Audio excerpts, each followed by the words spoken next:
Alhamdulillah, hadirin hadirat yang dirahmati Allah Subhanahu wa taala. Kita patut bersyukur kehadirat Allah taala yang pada siang yang berbahagia ini di Dusun Baru, Kampung Jeruk, Kecamatan Binduriang, Kabupaten Rejang Lebong, Provinsi Bengkulu, Republik Indonesia. Allah Subhanahu wa taala kumpulkan kita dalam satu majelis yang mulia. Majelis untuk sama-sama memikirkan kehidupan akhirat kita.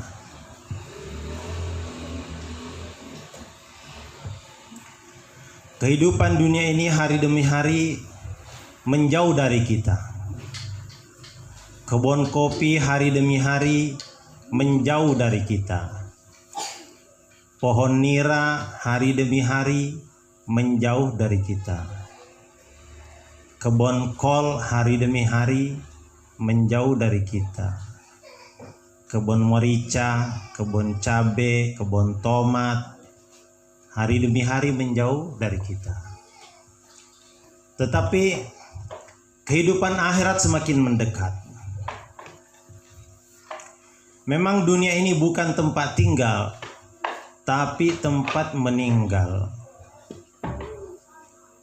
Sekarang ini akhirat adalah cerita, tapi sebentar lagi nanti akan nyata. Dunia yang hari ini nyata, sebentar lagi tinggal cerita. Kita memang berjalan di permukaan bumi ini, belenggang ke sana kemari, tapi sebentar lagi kita akan terbaring di bawahnya. Maka majelis kita ini adalah untuk saling menasihati agar kita membuat persiapan untuk kehidupan akhirat kita. Tidak lama lagi, umur Nabi saja hanya 63 tahun. Andai kata umur kita sama dengan umur Nabi, maka yang sekarang umurnya sudah 40, sisanya 23. Yang sekarang sudah 50, sisanya 13. Yang sekarang 60, sisanya 3 tahun. Dan itu juga tidak ada jaminan. Karena kita tidak tahu kapan malaikat maut datang menjemput kita. Malaikat maut tidak akan kirim SMS atau WhatsApp. Nanti tanggal sekian, siap-siap, saya akan jemput kamu. Dia juga tidak memberitahu tempatnya. Saya akan jemput kamu di kebun sawit, atau saya akan jemput kamu di atas pohon nira, atau saya akan jemput kamu di atas pohon enau, atau saya akan jemput kamu di tepi sungai. Tidak ada pemberitahuan. Karena itu kita harus senantiasa melakukan persiapan. Dan persiapan akhirat ini bukan dengan membuka kebun yang luas. Wah, saya sudah siap masuk kubur. Kebun saya sudah 10 hektar. Sawitnya sudah siap panen. Siap masuk kubur. Bukan itu persiapannya. Persiapan kita adalah persiapan iman dan amal. Hadirin dan hadirat yang mulia, penduduk bumi ini Allah ciptakan kaum laki-laki dan kaum wanita. Dan untuk bahagianya penduduk bumi ini Allah Subhanahu wa taala berikan alat, namanya agama. Alat untuk bahagia itu namanya agama. Sebagaimana alat untuk melihat namanya adalah mata. Alat untuk berbicara namanya adalah mulut. Alat untuk mencium namanya hidung. Alat untuk memegang namanya tangan. Alat untuk berjalan namanya kaki. alat untuk bahagia namanya agama. Orang yang ingin bahagia tapi tidak mau ambil agama dalam kehidupannya, tidak mungkin. Seperti orang mau melihat, tidak mau gunakan mata. Bagaimana bisa melihat? Kalau orang mau bahagia tapi tidak mau ambil agama dalam kehidupannya, tidak mungkin bahagia. Karena itulah satu-satunya alatnya. Alat ini bisa digunakan orang kaya, bisa digunakan orang miskin, bisa didapatkan orang kaya, bisa didapatkan orang miskin, bisa didapatkan orang kota, bisa didapatkan orang desa. Orang kota kalau ada agama, dia bahagia. Orang desa kalau ada agama, dia akan bahagia. Orang kaya kalau ada agama, dia akan bahagia. Orang miskin kalau ada agama, dia akan bahagia. Agama ini alat untuk bahagia. Hadirin dan hadirat yang dirahmati Allah Subhanahu wa taala. Para nabi ini diutus Allah Subhanahu wa taala ke permukaan bumi ini hanya membawa agama. Walaupun Nabi Nuh alaihissalam dia ahli bikin kapal, ahli bikin perahu, tapi dia tidak mengajari kaumnya untuk bikin kapal, bikin perahu, tidak. Dia mengajari agama, mengajari la ilaha illallah.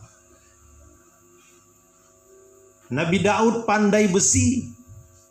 Besi di tangan Nabi Daud itu seperti onde-onde, bisa jadi lembek, dijadikannya pisau, dijadikannya golok, dijadikannya tombak, dijadikannya panah untuk menangkil karet, mendodos sawit. Besi menjadi lembek, dijadikan baju besi, jadikan helm besi, jadikan sepatu besi. Ilmu Nabi Daud luar biasa, tapi tidak pernah Nabi Daud alaihissalam mengajarkan pandai besi kepada kaumnya. Nabi Daud mengajarkan la ilaha illallah. Begitu juga nabi-nabi yang lain, sampai yang terakhir yang mulia baginda Rasulullah sallallahu alaihi wasallam. Diutus Allah Subhanahu wa taala mengajarkan manusia kepada perkara agama. Ada satu orang nenek-nenek kepada Nabi SAW, dia minta amalan yang sederhana. Wahai Rasulullah, saya sudah tua, gak kuat lagi buat amalan yang berat-berat. Maka ajarkan aku kalimat yang sederhana, tapi yang pahalanya banyak. Ini nenek ini nawar kepada Nabi. Maka Nabi ajarkan kamu baca Subhanallah wa bihamdihi adada khalqihi wa ridho nafsihi wa zinata arshihi wa midada kalimati. Subhanallah wa bihamdihi, Maha suci Allah dan segala puji baginya. Berapa banyaknya? Adada khalqihi, sebanyak ciptaannya. Berapa ciptaan Allah Subhanahu wa taala? Semua gunung ini ciptaan Allah. Semua lautan ciptaan Allah. Semua pohon kopi ciptaan Allah. Semua biji-biji kopi ciptaan Allah. Allah yang keluarkan akarnya, Allah yang keluarkan batangnya, Allah yang keluarkan rantingnya, Allah yang keluarkan daunnya, Allah yang keluarkan bunganya, Allah yang keluarkan buahnya, Allah yang rubah warnanya dari hijau menjadi merah, Allah yang rubah rasanya, Allah yang rubah rasanya. Sebanyak ciptaan Allah Subhanahu wa taala, adada khalqihi. Berapa banyak jumlah bintang-bintang di langit? Semua ciptaan Allah Subhanahu wa taala. Berapa banyak jumlah rambut yang ada menempel di badan seekor kambing, semua ciptaan Allah. Di Kamboja kami dengan Pak Helmi itu potong kambing. Kami ajak warga tempatan untuk makan bersama-sama. Itu kambing, Masya Allah, mau dihitung berapa banyak jumlah rambutnya nggak bisa. Berapa banyak jumlah daun-daun bambu. Subhanallah wa bihamdihi. Maha suci Allah dan segala puji baginya sebanyak jumlah ciptaannya. Ini zikir yang sederhana. Adada khalqihi wa ridho nafsihi, dan sebanyak keriduan dirinya, artinya sebanyak yang dia ridhoi. Matahari yang terbit diridhoi, bulan yang terbenam yang diridhoi, bintang-bintang yang dilempar, yang dirajam, yang berjatuhan diridhoi. Bagaimana ombak di lautan diridhoi, berapa lagi umat manusia ini, jumlah sahabat amalannya diridhoi. Waridho nafsi wazinata arsyihi, dan sebanyak perhiasan daripada arasnya. Berapa banyak perhiasan arsy Allah Subhanahu wa ta'ala. Dan begitu juga wa midada kalimatihi, sebanyak kalimatnya. Seluruh ucapan-ucapan manusia ini adalah kalimat daripada Allah Subhanahu wa ta'ala. Sebanyak itulah pujian. Hadirin dan hadirat yang mulia, ini yang sederhana. Perbanyak membaca ini. Subhanallah wa bihamdihi, adada khalqihi wa ridho nafsihi wa zinata arsyihi wa midada kalimatihi.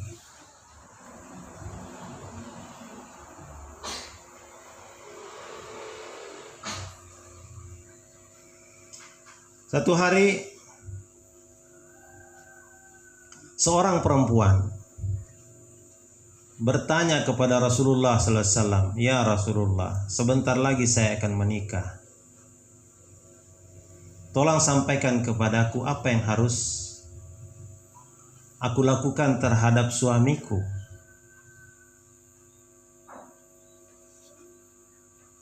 Jadi ini perempuan ingin memasuki samudra kehidupan yang berbeda dengan kehidupannya sebelumnya.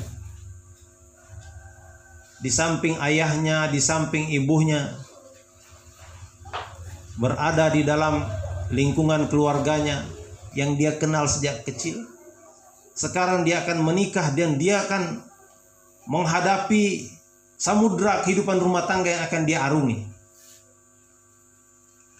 Maka Nabi SAW sampaikan,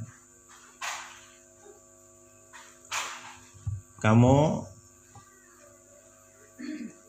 kalau mau berpuasa harus minta izin suami. Jangan berpuasa tanpa izin suami. Maksudnya puasa sunnah. Ini bukan Ramadan. Ramadan suami istri wajib puasa, kecuali istrinya halangan. Jangan puasa kecuali engkau mendapat izin dari suami. Puasa itu baik, pelindung daripada api neraka. Tapi kalau tidak izin suami, kamu hanya akan mendapatkan lapar dan dahaga, sedangkan suamimu mendapat pahala sabar. Yang kedua, Nabi menasihati, kamu jangan belanjakan uang suami tanpa izin dia.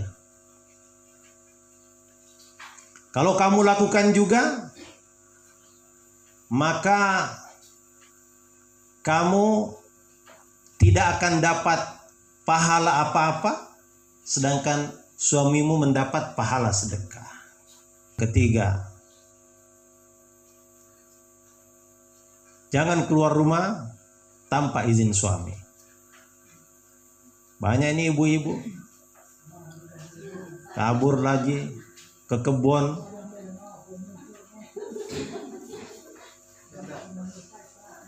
kabur ke batang enau.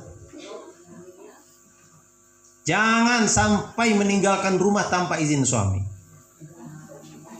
Maka ibu-ibu harus cerdas.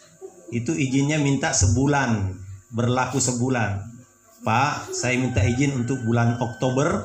Nanti kalau saya keluar rumah, jangan cari saya karena saya sudah minta izin dari tanggal 1 sampai tanggal 31. Jadi minta izin berlaku sebulan. Kata Nabi, kamu jangan tinggalkan rumah, jangan keluar rumah tanpa izin suami. Kalau kamu lakukan juga, maka setiap langkah kamu di permukaan bumi ini, 7 lapis bumi ke bawah dan 7 lapis langit ke atas, semuanya mengutuk kamu, menyumpahi kamu. Langkah-langkah kamu akan dibenci oleh 7 lapis bumi ke bawah. Bahaya. Makanya ibu-ibu mau keluar rumah minta izin suami. Nah, yang keempat ini hanya bisa diketahui oleh yang sudah punya suami. Kalau yang masih gadis tidak tahu ini. Perlu diberitahu nggak kira-kira?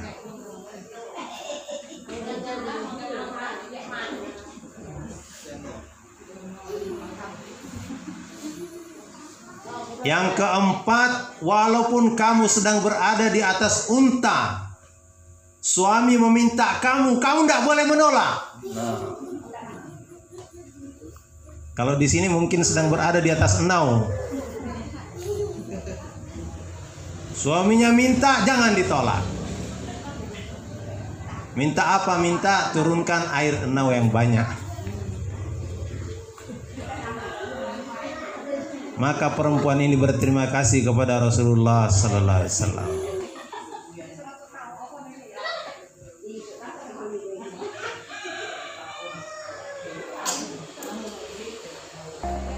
Kalau tidak dikasih suaminya, itu tawon bisa ngantuk nanti.